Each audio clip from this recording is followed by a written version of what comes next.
sum up the movie real quick? What is it about? Well, the movie is about one of the greatest tennis matches ever played, the Wimbledon final in 1980 between Björn Borg and John McEnroe. And it tells the story of those two guys respectively, of how they became who they were, and then this big showdown in the final, why it became such a spectacular film. And I think, you know, some people would describe it as a tennis movie. It's a little bit of a superficial description. I think it's really more correct to maybe call it a psychological thriller about two tennis players. And you, Sverrir, you play the Borg. Tell me something about your role. How was it to try to be him? Well, he was at the time the best tennis player in the world, and he had won 4 Wimbledons in a row, and he was going for the 5th. And so I really, my biggest task was to kind of get into the body and the mind of an athlete. So I had to train a lot and play a lot of tennis and eat right and be disciplined for half a year before the shoot, and that gave me also some understanding about the mind of a tennis player. So did it change your way of seeing a sportsman in general? Yeah, I mean,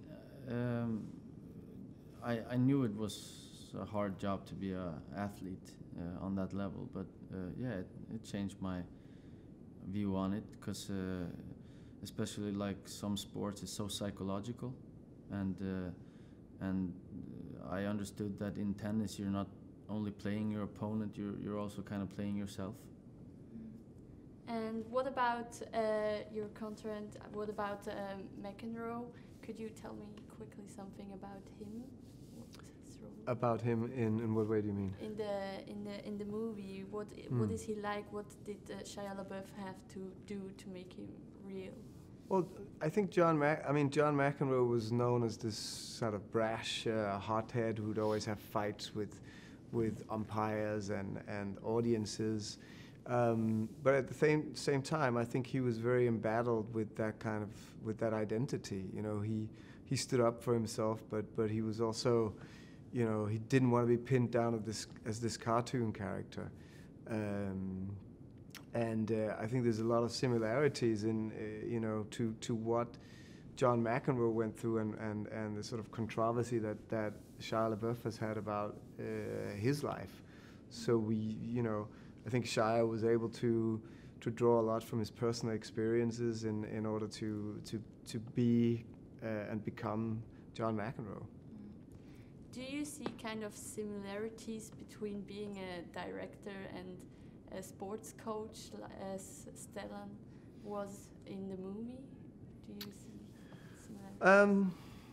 Yeah, I mean, you know, you're trying to create a vision and give direction to actors and to your film crew and trying to, you know, achieve a goal.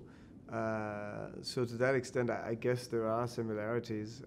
I've never tried to be a sports coach. What I relate to more in the relationship between Björn Borg and his coach, Lennart Bergelin, played by Stellan Skarsgård, I think is this father-son relationship, or the relationship of a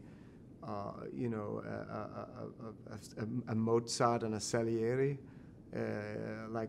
Stellan portrays Bergelin, who was once, you know, Sweden's best tennis player, and you know, I think he made it to the quarterfinals in Wimbledon, and he discovers Björn Borg, who's this unique talent, and Björn is everything that Bergelin, you know, wanted to become, and so they go on this journey together, which is a beautiful journey of nurturing, but it's also there's also dark forces at play, because you have to be able to connect with your demons in some way to become the best tennis player in the world.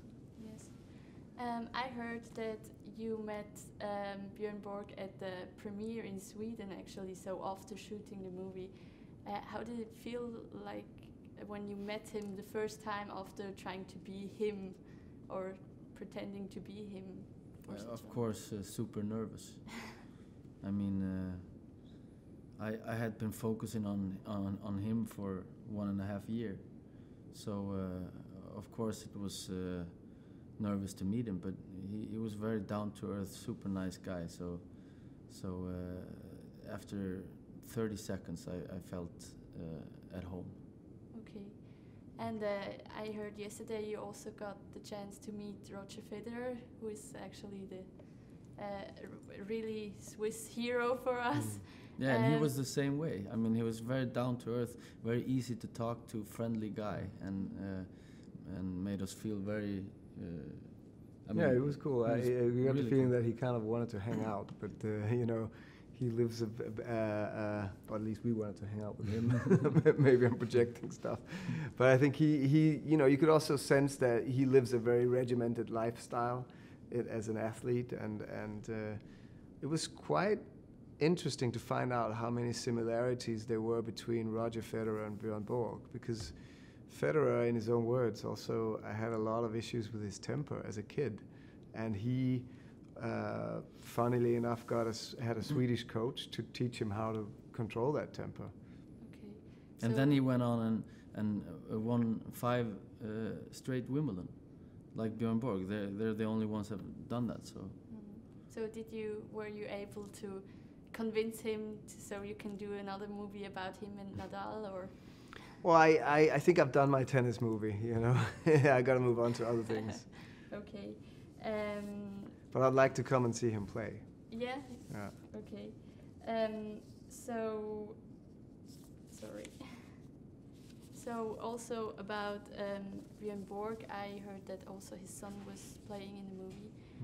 Did you also get the chance to talk with him about Björn Borg? So, like, asking him if what his father is like. Well, I didn't really do that, but I of course had the chance to hang out with him during the shoot, and he's actually a very talented actor. I mean, he's number 1 in Sweden now in tennis, in his age group, and he is number 7 in the world or something. So he's a very good tennis player, but if he doesn't like that anymore, he can always be an actor. Okay, good to know, especially for you also. Yeah, I mean, he's brilliant. I mean, it's very rare that you have an opportunity as a director to work with someone who feels so authentic, because, you know, he's got his father's blood in his veins, and it shows on camera.